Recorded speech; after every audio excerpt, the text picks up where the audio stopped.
नमस्कार साथियों, Naira education institute में आपका हार्दिक स्वागत है। मैं प्रोफेसर महेंद्र सर आज आप लोगों को मैक्सिम ऑफ टीचिंग शिक्षण सूत्र को लेकर के आया हूं, जिसमें मैं बताऊंगा अनिश्चित से निश्चित की ओर। क्या अनिश्चित है और क्या निश्चित है, इसको लेकर के आया हूं।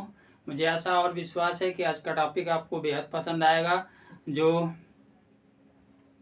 सभी प्रशिक्षुओं और शिक्षकों के लिए टीचिंग के लिए बेहद महत्वपूर्ण है।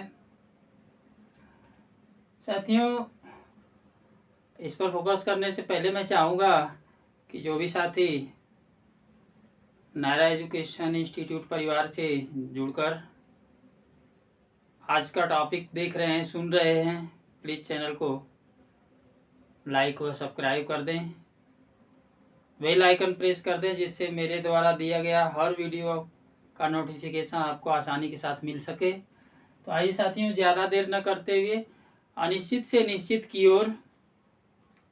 एक शिक्षक अपने शिक्षण कार्य में अनिश्चित से निश्चित की ओर ले जाने वाला शिक्षण सूत्र का प्रयोग कैसे करता है कि उसका शिक्षण कार्य प्रभावशाली एवं रुचिकर हो जाता है।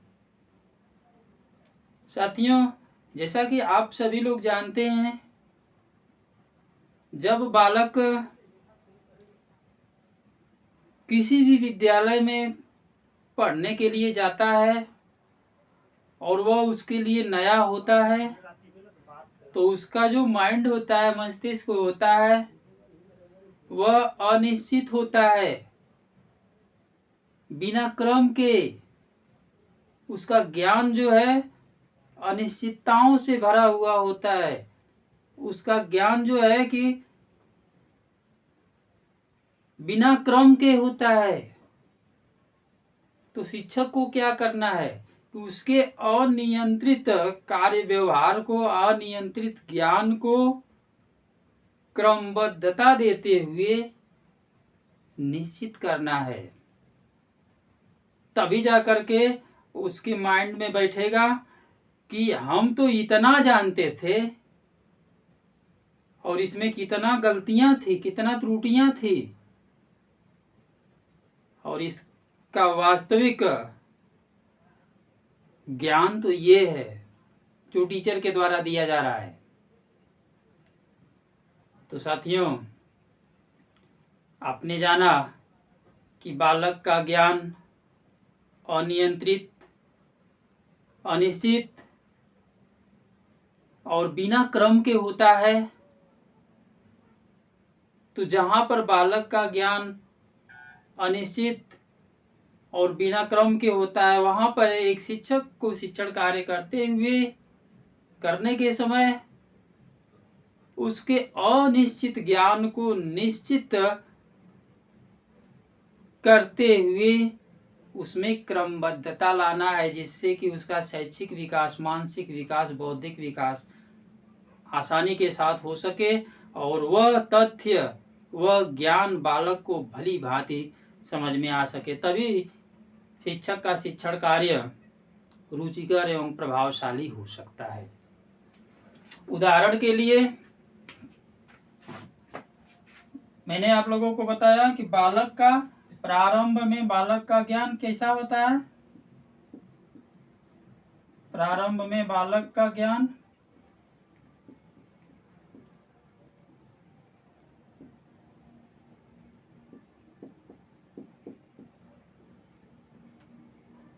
अनिश्चित,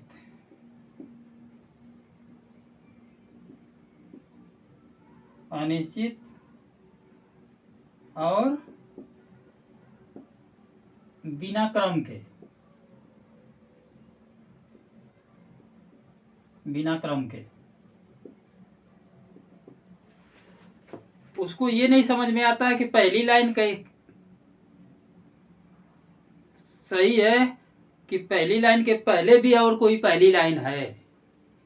जहाँ से होता है वहीं से अनिश्चित का आशय ही यही होता है कि जहाँ से मर्जी तहाँ से उठा देता है। उसको ये नहीं समझ में आता है कि कहाँ से हम शुरू करें। अब साथियों, अनिश्चित ज्ञान को निश्चित करने के लिए मैं उदाहरण दूंगा। एक मैंने कविता पढ़ा था अपने समय में, जूनियर हाई स्कूल में जब मैं पढ़ रहा था। इस समय पता नहीं चल रहा है कि नहीं चल रहा है। और यही आपको अनिश्चित से निश्चित की ओर लेके जाएगा और शिक्षण कार्य में एक शिक्षण को मदद करेगा। वो है क्या? Who has seen the wind? हवा को किसने देखा?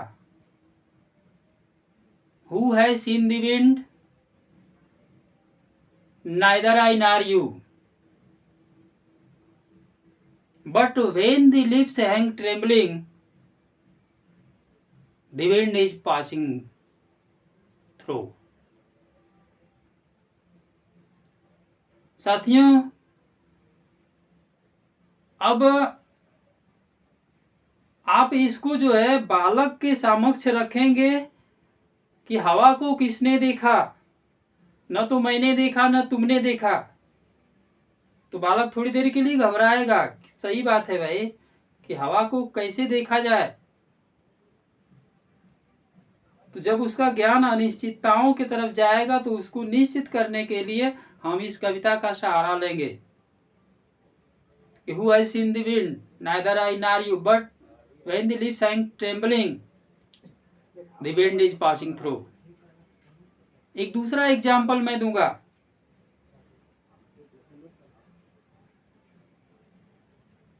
और अच्छा लगेगा आप लोगों को। अनिश्चितताओं से निश्चितताओं की ओर एक बुझौनी पहेली का मैं सहारा लूंगा, जिससे कि शिक्षण कार्य प्रभावशाली एवं रुचिकर हो जाएगा। इसमें कोई संदेह नहीं रहेगा। आप बालकों से पूछेंगे, उनके अनिश्चित ज्ञान को निश्चित करने के लिए पूछेंगे कि बच्चों मैं एक पहेली आपको बुझा रहा हूं, उसको समझिएगा।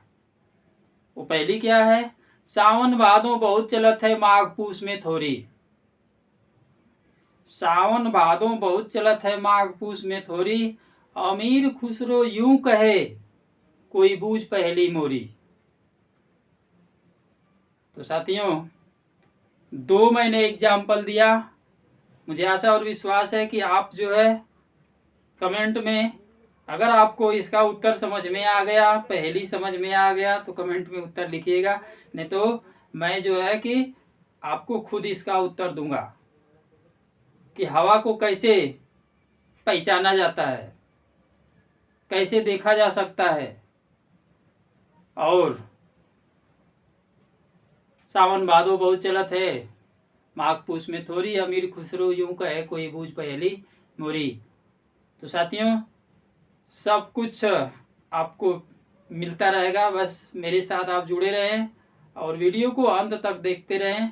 आज के टॉपिक पे बस यहीं तक। अगले वीडियो के साथ हम आपके समक्ष जल्दी प्रस्तुत होंगे। तब तक के लिए साथियों नमस्कार, जय हिंद।